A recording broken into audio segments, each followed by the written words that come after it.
conférence des chefs d'État, mais lui il fait un communiqué pour suspendre le Mali. Ses patrons se réunissent, ils versent dans des affabulations qui n'ont aucun sens. Notre pays a signé et ratifié depuis 1987 la Convention des Nations Unies sur les pays sans littoral. Et l'ONU dit, reconnaît, vote que l'embargo contre un pays sans littoral, c'est interdit. Donc, légalement, on ne peut pas prendre un embargo contre le Mali. On viole la loi, soit disant que c'est pour construire un état de droit. Nous avons plié comme l'acier le fait, mais nous n'avons pas rompu. Et le 7 juin 2021 arriva ce qui devait arriver de bien pour les Maliens, et arriva le cauchemar pour ceux que vous connaissez. Le président de la transition a été investi au nom de notre peuple. Et le même jour, il a choisi un Premier ministre. Et depuis ce jour, nous avons pris l'engagement d'honorer la mémoire de tous ceux qui sont tombés pour le Mali, de redresser l'autre pays, de lui restituer son honneur et sa dignité. Plus tard, vous savez ce qui s'est passé. Aujourd'hui, où est-ce que nous en sommes? Le Burkina, je reviens là-dessus, nous a rejoints. Plus tard, le Niger. Et nous nous retrouvons aujourd'hui avec la situation suivante. Kidal, qui était imprenable, la source de tous les problèmes, l'armée malienne l'a récupéré le 14 novembre 2023. Une date historique. Les complots qui avaient été menés pour déstabiliser le gouvernement burkinabé a été déjoué. Le Niger, plutôt, la CEDEAO dit qu'elle fait une force d'attente pour l'attaquer. Je leur ai rappelé que cette force attend depuis 2013. Parce que si vous vous rappelez, en 2013, quand il y a eu le changement, 2012, quand il y a eu le changement au Mali, la CEDEAO a créé une force d'attente pour lutter contre le terrorisme. Elle est en train d'attendre jusqu'à présent, je ne sais pas qu'est-ce qu'elle attend. Et puis un jour, ils se lèvent, ils disent, bon, ils attendaient tout ce temps, maintenant ils vont rentrer en action pour venir tomber sur le Niger. Nous avons dit qu'avec le Niger,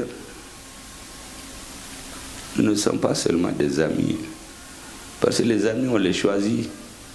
Ils peuvent être loin de vous. Mais les frères, on ne les choisit pas. Nous sommes des parents. C'est au Niger que vit la plus grande communauté de Maliens en dehors de la République du Mali et avant la Côte d'Ivoire.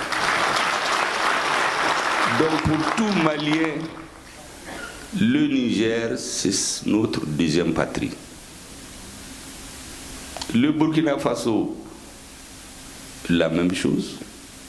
Nous avons les sorts liés. Donc on a compris qu'en réalité, on veut tirer sur le Niger pour le faire tomber, mais après il y aura des balles pour les autres frères qu'on ne va pas rater. C'est en ce moment que nos dirigeants, conformément à leur mission historique,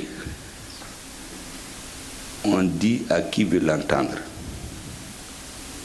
que nous sommes des peuples de guerriers et que personne ne s'y trompe. Celui qui veut s'en prendre au Niger nous trouvera sur son chemin.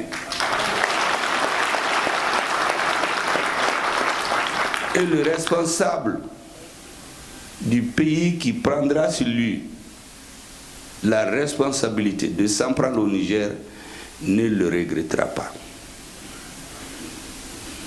Nous ne sommes pas restés en attente, comme d'autres, on est rentré en action.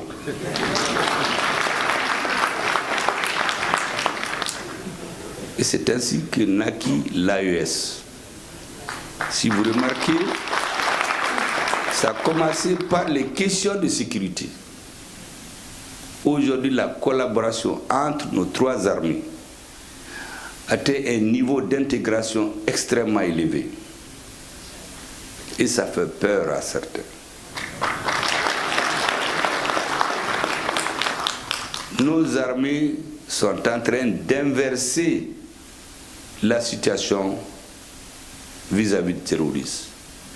Nous avons les preuves au Mali que tous ces mouvements dits terroristes sont créés, sponsorisés par les services secrets de certains pays qui prétendent être nos amis. Mais c'est une amitié qui est écrite en rouge, à l'aide de sang. Ce n'est pas une amitié. Elle se nourrit du sang de nos enfants. Nous avons dit que nous ne voulons pas de cette amitié. Nous voulons de l'amitié africaine. Quand vous êtes des amis, en plus des frères, vous vous entraidez. Et aujourd'hui, ce qui nous reste, la population, c'est d'aller dans le sens de nos trois dirigeants. Ce que le peuple cherchait depuis longtemps, depuis les indépendances. Elle cherchait, comme le dit le premier ministre du Burkina, des hommes et des femmes qui lui tracent la voie. Cette voie est tracée aujourd'hui. Ce que nous devons faire maintenant, c'est de tout faire pour ne jamais retourner en arrière. Que les dirigeants soient dans une posture où même quand ils veulent regarder derrière, on leur dira non, allez-y devant, ne regardez plus derrière. Le peuple n'acceptera plus des hésitations. Vous nous avez montré la voie du salut. Foncez, nous serons avec vous. Tout est dans vos mains. J'ai dit hier aux Maliens qui sont ici que maintenant, plus qu'hier, ils doivent être l'exemple du renforcement de la cohésion entre nos peuples. Et je termine par ça, quelqu'un est venu hier au micro, il dit, bon, lui il est de nationalité burkinabé, bon, il est né là-bas. Je dis, c'est très simple, vous êtes de nationalité AES désormais.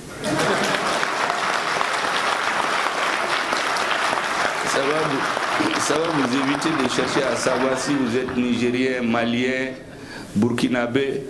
Quand vous dites nationalité AES, je crois que c'est réglé. Seulement, on a eu un problème ce matin, parce qu'il paraît que il y a des gens qui ont dit qu'il y aura le drapeau de l'AES, l'hymne de l'AES, mais que désormais chaque mari de l'AES doit avoir 3 femmes. Une